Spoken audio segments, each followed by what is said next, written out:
When one thinks of Appalachia, the first images that come to mind are tall mountains, cold running creeks, and deep valleys with small farms, often populated by people with a Scotch-Irish, German, or even English heritage. But it's a documented fact that a small number of African Americans came into these mountains very early on, often as slaves to work on some of the larger farms. Their descendants still live scattered throughout the high country region, albeit in fewer and fewer numbers, as many have moved off the mountain looking for more opportunities. Watauga County, however, is still home to one of the oldest African American communities in western North Carolina, the Junaluska community. But, as you're about to find out, nobody quite knows where the Junaluska name came from. The residents of this community generally refer to it as the hill or the mountain, most likely because of its location slightly above Boone, yet under the shadow of Howard's Knob. So that's all we've always called the hill, you know. And where we live up there now, I mean, Roburn, you know, stuff, and we call that the mountain, you know, mountain. It's the hill and that's the mountain. No, someone gave us that name. It's like Buster said, we were the hill and the mountain. And that was us. That was us within this area. But no, we don't know who decided to name us the Junaluska community, but we kept it. You know, it's easier to stay with that. Nobody knows when the first African Americans came into Watauga County because they don't show up in any census until about 1850. It's hard to believe that they weren't here earlier, but documents from that era are sketchy at best. Following the Civil War, many African Americans started acquiring property in the Boone area. Nobody knows exactly when they moved above Boone and started the Junaluska community, but it had to be sometime between 1865 and 1880. I think they all congregated in this area. And I think they did a lot of sharecropping because they did not have money at that time. But now if you go back and look at the record of deeds, you will find that most people around here owned their land far back as the 1870s. They were purchasing property, and there's deeds to show that. Although we don't know exactly when the Junaluska community was started, it's very evident that once it did get started, it became a very tight-knit place where everybody knew everybody, and the bonds of community and family became stronger and stronger over each succeeding generation. Living here in this community is everybody bonded together. I mean, if one needed something, we would find a way. We just come together and helped one another. And this community is very special because we can reach out to each other. And then we'll just come running to each other just to do if it's something we need, if we need to borrow a couple of dollars, if we need to borrow a cup of sugar. We're just that close-knit, you know. And this community means a lot because we all have had some struggles. But it's okay. But yeah, it was great. We could go to other homes. If my mother needed to borrow a cup of sugar from my Aunt Nell or anybody in the community, she'd send us with a cup to get a cup of sugar. And usually they gave you 2 cups, that you would get more than you asked for. So we always tried to help each other out. And they also watched you as children. If you were doing something you weren't supposed to be doing, they would let your mom know. She would know before we got home that we'd done something we wasn't supposed to. I knew everybody, and everybody knew me, and I could just go into their house. In talking with the residents of the Junaluska community, you very quickly get a sense of how very proud they are of their community, despite the struggles that they've been through. This pride and love becomes especially evident when they talk about those who came before, their mothers and fathers and their grandparents. She was the greatest mother I met, for us, one of the greatest mothers in the world. She's sweet. I never heard her grumble. And we, you know, in tough times, she loved us all. Anything, you know, just sweet. She died of cancer, and I've never heard her grumble and nothing. Just sweetest one we ever seen. Well, she was a great mother. I mean, had the wash hard, you know, the washboard. I don't know if y'all know what that is, and stuff like that. I mean, just you couldn't ask for a sweeter mother than that. No way. You just stayed with us every night, day, worked hard, grubbed, farmed, and see, we had something to eat. It might not be the most of it, but we had something every meal. You know, it was tough back then. Y'all don't know. It was really tough, you know. We didn't have a lot, but at the time we didn't know that we didn't. I won't say we needed it, but we didn't know we didn't have. So we just made do with what we have. My dad's parents lived very close to us, and I think all the Haglers kind of lived close, and probably all the Grimeses lived close, all the Hortons. But my grandparents were, as I was saying, but my grandfather had a little store, and he would sell candy and things like that. He sold drinks, and he was taught Sunday school in the home. For a long time, he taught Sunday school, and we went to the Methodist church. And then, for some reason, I don't know why, he started teaching us Sunday school at home, in his home. And he was a little guy, funny guy. But my grandmother, she was another strict disciplinary woman. She did not play. And if you didn't sweep right, you had to come back. And I can remember my parents, when we were young, they would travel, I guess, to my uncles in Washington and Pennsylvania and leave us with them. And not a good thing, because she was so strict. And I can remember one day, Louise and I, my twin sister, we did something that she didn't like, and we just decided to run from her. And we ran up that hill down there, and we didn't think she could catch us, because she was old.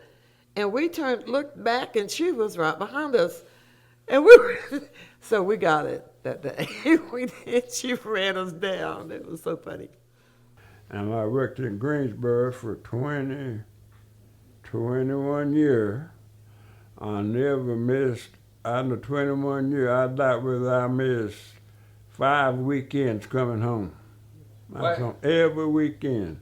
I bet you I didn't miss 5 out of the whole 21 years that I was down there. What brought you back? My mom and dad, I come home every week to see them. Oh, my mom was a strong woman. She had so many kids. When I got older, I asked her, "How did you do it?" I said, "When I was born, my brother was 3. And then I was born. Then 2 years later, you had twin girls. Then 2 years after that, you had another girl. And 2 years after that, you had my baby brother." I said, "How did you do it?" She said, "I did, and I worked outside the home, but you could eat off my floors." I don't know how she did it with all those kids. Of course, she had my grandmother. Her mother helped a whole lot. Every child loves Christmas, and like parents everywhere, the moms and dads in the Junaluska community wanted to make the holiday special for their kids. Even though times were hard and resources were often very limited, they did their best to make the time memorable for their children. My mom, she was sweet. She's deceased now, but she would always see that we had something for Christmas, and she would always cook a great meal, and she was just an awesome mom, very awesome mom, and tried to decorate at Christmas time and just make things, good for us, the best that she could. Usually on holidays Christmas, for instance, there were 6 in my family, so we didn't get a lot for Christmas. We got one thing. And I can remember the year my sister Sandy got a bicycle. She had to share that bicycle with Louise, her twin sister, so we knew that we got new clothes when school started, at Christmas, and that was about it. I knew, even as a child, how hard it was for my parents to get extra stuff.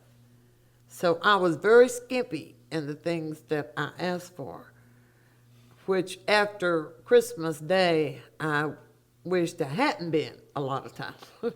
Because once Louise wanted a record player. Well, she got one, but I thought that was too expensive for our parents, so I don't know what, I think I got one of these little kits where you make pot holders.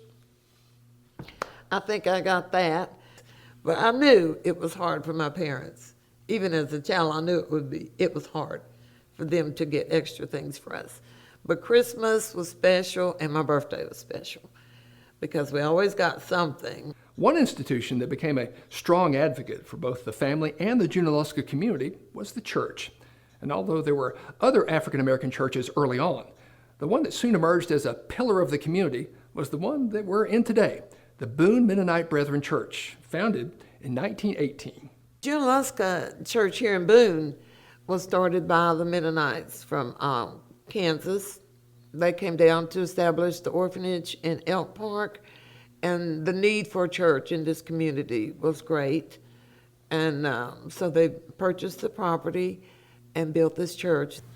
To me, it's more of a landmark, and I think it is for the whole community, because we never did have like a community center or any place that we could go, and this is, the church is the place where we have meetings, or if we have some kind of concerts or something like that, we would have them here. Oh my gosh, this church, boy, does it have history. I mean, church goes way back, and now it is still, we've had some struggles, but we are coming together, we are together, and our minister, he's awesome, and it's just like a big happy home for us in this community, because it's had its trials and tribulations too. And I listen to stories about, the church and the people that's gone on and died, and how they done to maintain and keep this church. And so this is where I've been going ever since I was a little girl, and still here singing in the choir, and just, I love it. In talking to people about the Boone Mennonite Church, we kept hearing about some of the great men who've pastored it in the past, names like Rock Hatton and many, many others. But the name that kept popping up over and over was the Reverend Ronda Horton. Well, I'd say my, everybody's called mentor or whatever, with Preacher Horton. He tells things, stories, and he tells about old stuff, and you know what I mean. Now, he's the man that I looked up to. I mean, side my dad, whatever. I mean, outsider, He was our preacher ever since I remember, and he'd, get us sometime a bunch of young and tell a bunch of, youngest jokes and have us tickled to death. He was a mentor to me, Reverend Horton.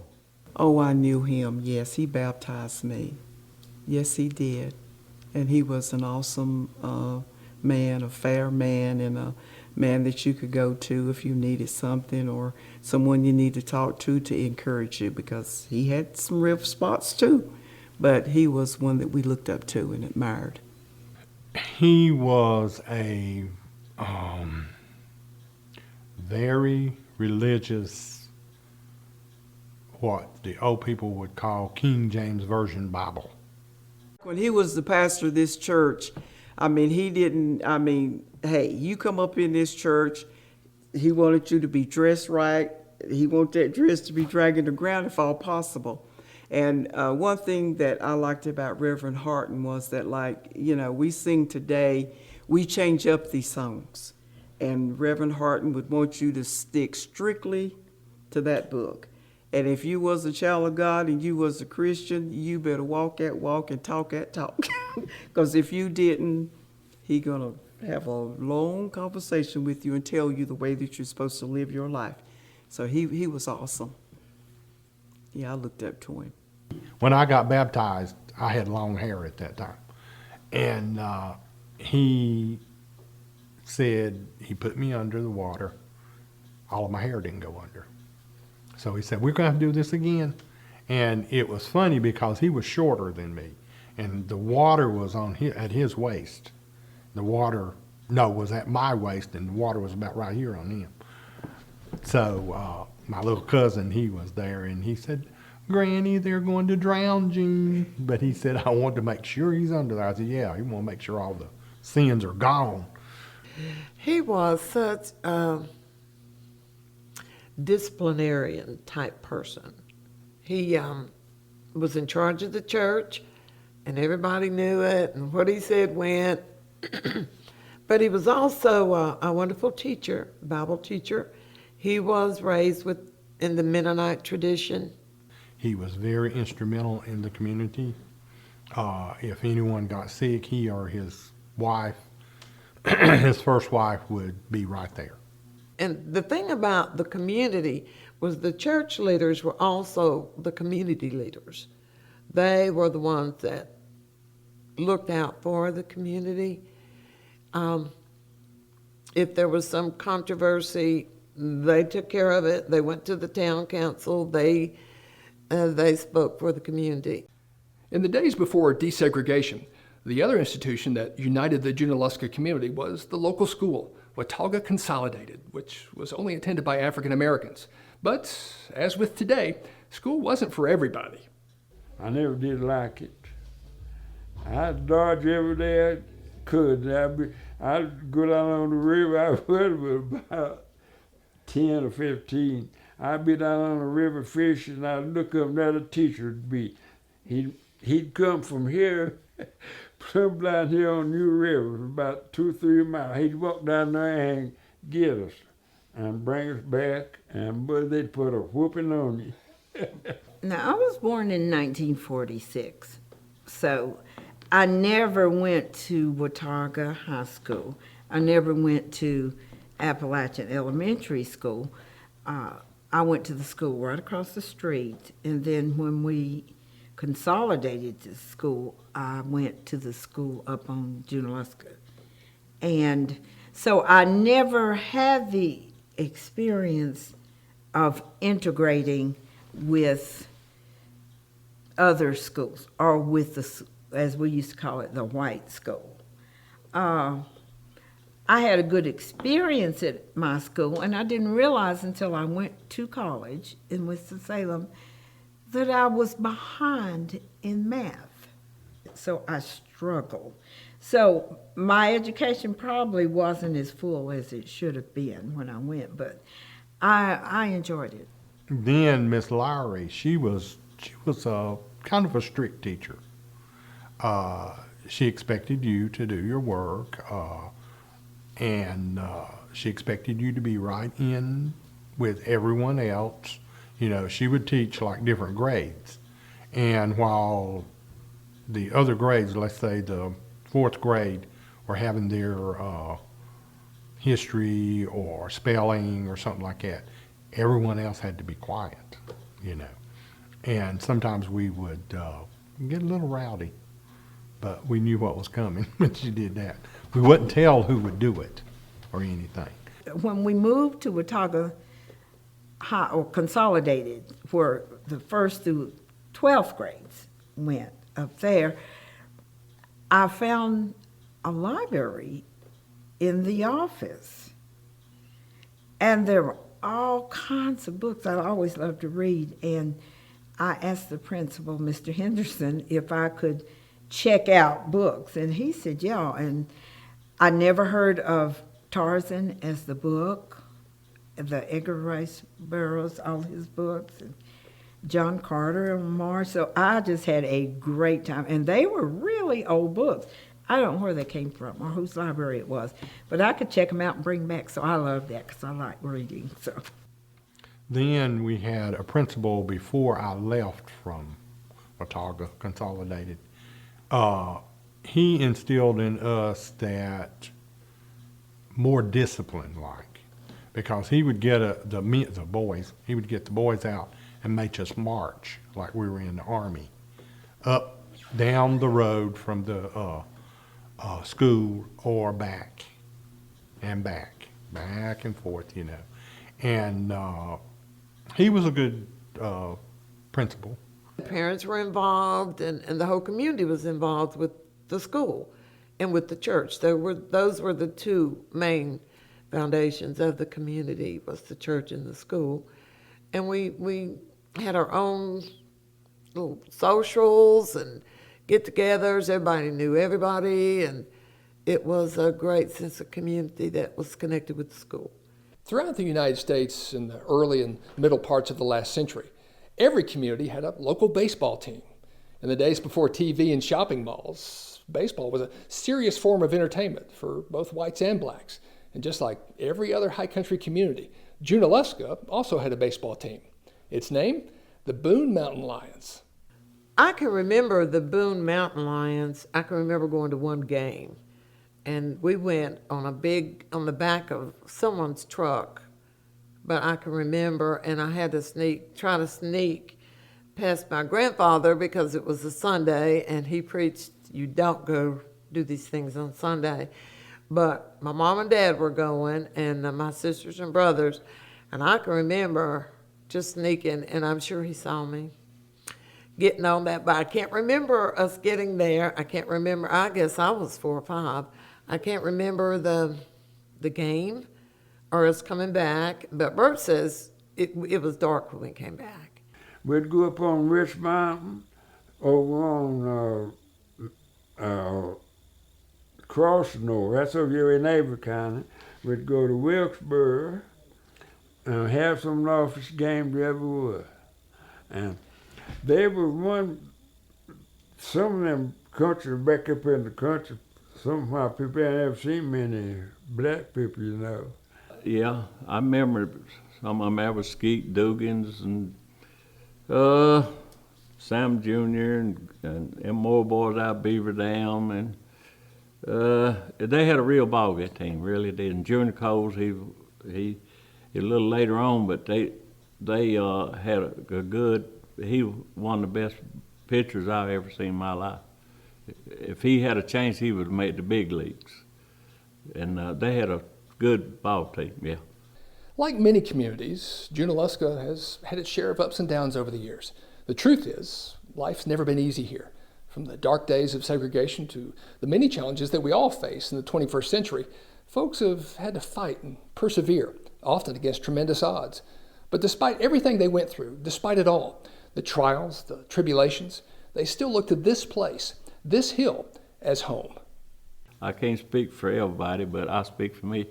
After I got bigger, I've really enjoyed Boone, been treated beautiful, got plenty of friends, and black and white, blue and yellow, it don't matter, and I ain't got a thing that I can say against it.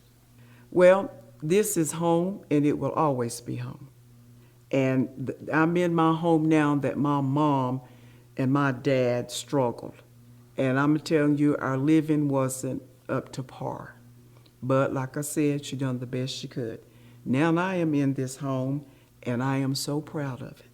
And it's not a bad place to live, I've been other places. I've got 2 sons that live, one in Charlotte and one in Fort Mill, South Carolina. And I will go to visit, but I don't want to live there. It's too hot, it's too fast, it's too big. So I guess I'm too old to go anywhere else.